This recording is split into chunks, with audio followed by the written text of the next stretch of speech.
Bienvenue dans Parcours de Femmes. Aujourd'hui, je reçois Michèle Fitoussi.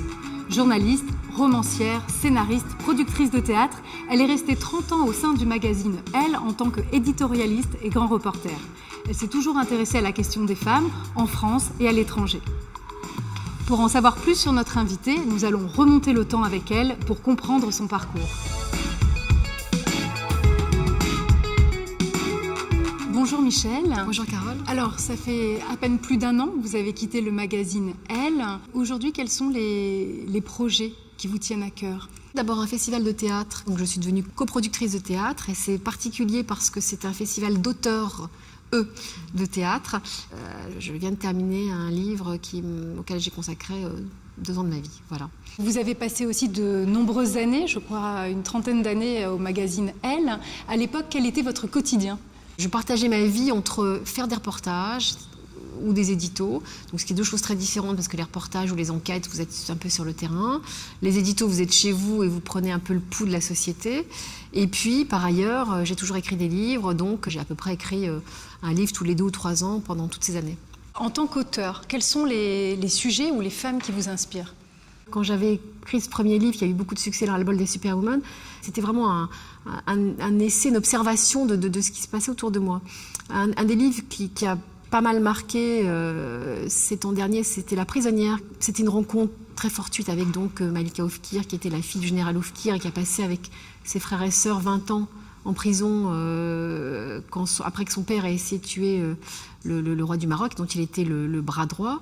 Ça a été une vraie rencontre entre nous, donc ça a déterminé ce livre, et puis un vrai parcours de femmes, de résistantes au fond et de résilientes. Quand me suis attaquée à la biographie d'Helena Rubinstein, j'y ai mis un axe qui m'intéressait, c'est-à-dire de montrer les mouvements de libération des femmes et les mouvements d'émancipation des femmes.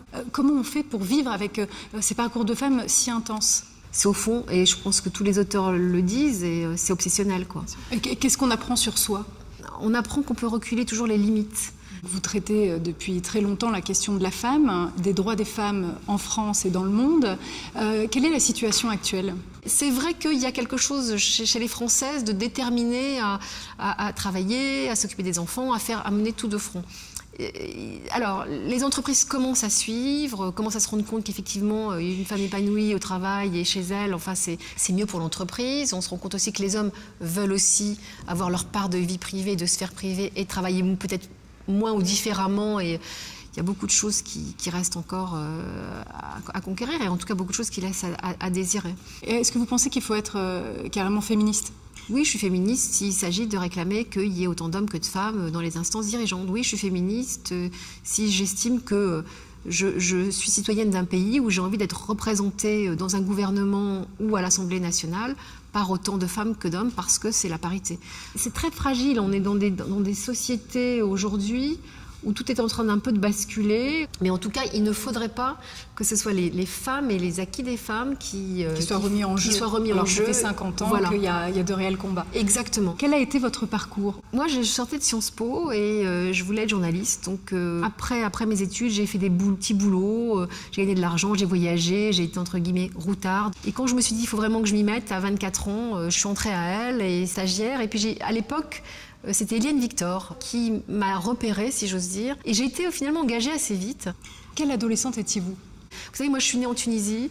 Je suis arrivée en France quand j'avais 4 ans, 5 ans.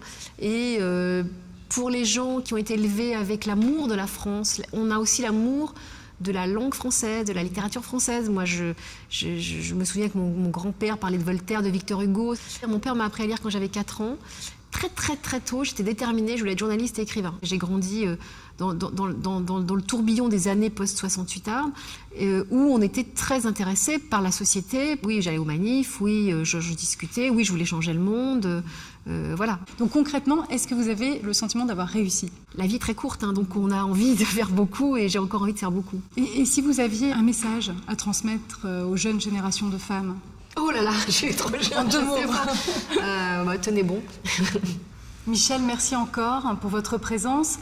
Je vais terminer l'émission par un petit rituel, c'est-à-dire une photo de vous, un petit portrait. Ok.